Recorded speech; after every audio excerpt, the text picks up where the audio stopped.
Hello friends, ഇന്ന് ഞങ്ങൾ food കഴിക്കാൻ പോകുന്നത് കൊല്ലം റാഹത്തിലാണ്. നല്ല മഴയുണ്ടായിരുന്നു. ആ മഴ സമയത്താണ് ഹോട്ടലിലേക്ക് ചെന്ന് കയറിയത് ഭക്ഷണം കഴിക്കാനായിട്ട്. അപ്പോൾ നല്ല ചൂട് ബിരിയാണി കഴിക്കാമെന്ന് വിചാരിച്ചത് കേട്ടോ. അപ്പോൾ മെനു കാർഡൊക്കെ നോക്കി പെട്ടെന്ന് ഫുഡ് ഓർഡർ ചെയ്തു. ആദ്യം നല്ല മട്ടൻ സൂപ്പാട്ടോ ഓർഡർ ചെയ്ത്. നല്ല ചൂടായിട്ടുള്ള മട്ടൻ സൂപ്പ്. മട്ടനേ കഴിക്കാത്ത ഞാൻ മട്ടൻ്റെ ഒരു സൂപ്പെങ്കിലും കഴിക്കുന്നുണ്ടെങ്കിൽ അത് റാഹത്തിൽ നിന്ന്, കാരണം അത് അത്രയും സ്പെഷ്യലായിട്ടാട്ടോ. പിന്നെ രണ്ടാമത് ഓർഡർ ചെയ്ത് നല്ല ചിക്കൻ ബിരിയാണി, കല്യാണ ചിക്കൻ ബിരിയാണിയാണ് കേട്ടോ. നല്ലതായിരുന്നു, നല്ല ക്വാണ്ടിറ്റി ഉണ്ടായിരുന്നു, അതുപോലെ നല്ല ടേസ്റ്റും ഉണ്ടായിരുന്നു. പിന്നെ നല്ല ചിക്കൻ ഷവായ, നല്ല ജ്യൂസി ആയിട്ടുള്ള ചിക്കൻ ഷവായ മയോണൈസിൽ മുക്കി കഴിക്കാനായിട്ട് അടിപൊളിയായിരുന്നു, നല്ല ചൂടോടെ.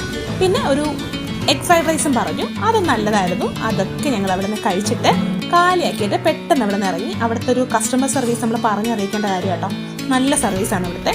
അപ്പോൾ അതൊക്കെ കഴിഞ്ഞിട്ട് ഞങ്ങൾ അവിടെ നിന്ന് ഇറങ്ങി. മഴ ആയതുകൊണ്ട് പെട്ടെന്ന് വീട് പിടിക്കണമല്ലോ, അങ്ങനെ അവിടെ നിന്ന് ഇറങ്ങി റാഹത്തിനോട് ടാറ്റാ ബൈ ബൈ പറഞ്ഞു. അപ്പോൾ താങ്ക്സ് ഫോർ വാച്ചിങ്.